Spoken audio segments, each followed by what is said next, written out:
కాలానికి తగ్గట్టు మనిషి మారకుంటే, అప్డేట్ కాకుంటే, పరిస్థితులను అర్థం చేసుకొని మారకుంటే కాల గర్భంలో కలిసిపోతాడని ముచ్చట బాగా తెలిసినట్టున్నది ఈ అన్నకు.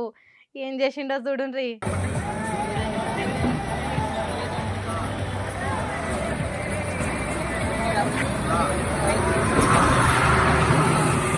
తెలుగున్నోడు తేరగా వచ్చిందా అని తీసుకోడు, అందరికంటే కొత్తగా ఆలోచన చేస్తాడు. మంచి ఉపాయం ఉంటే ఎసోంటి పరిస్థితిని అయినా ఎదుర్కొంటాడు.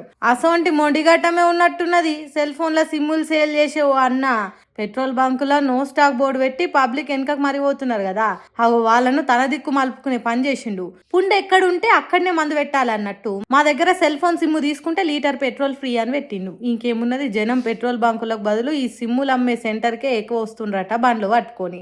ఎండల కిలోమీటర్ల కొద్ది లైన్లు కట్టి తిప్పల పడే బదులు ఆఫర్లు వచ్చిన సిమ్ తీసుకొని బండ్లే పెట్రోల్ పోసుకొని తిరగొచ్చని ఇష్టం లేకున్నా సిమ్ములు కొంటురట. ఎదుటోళ్ళ అవసరాన్ని పెట్టుబడి తిరగ మలుచుకునుడు అంటే గిదే కావచ్చు. కాలానికి తగ్గట్టు పరిస్థితికి తగ్గట్టు మారిపోవడంటే గిదే కావచ్చులే. భద్రాద్రి కొత్తగూడెం జిల్లా దమ్మపేట మండల సెంటర్లో చేసిన ఉపాయం ఇది.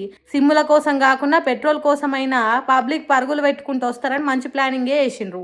జనం నాడి తెలిసినోడే లీడర్ అన్నట్టు పబ్లిక్ అవసరాలు తెలిసినోడే వ్యాపారి అనిపించుకున్నారు. దేనికైనా ఉపాయం ఉండాలి, అది లేకుంటే ఉపాసం పండాలి, అంతే కదా.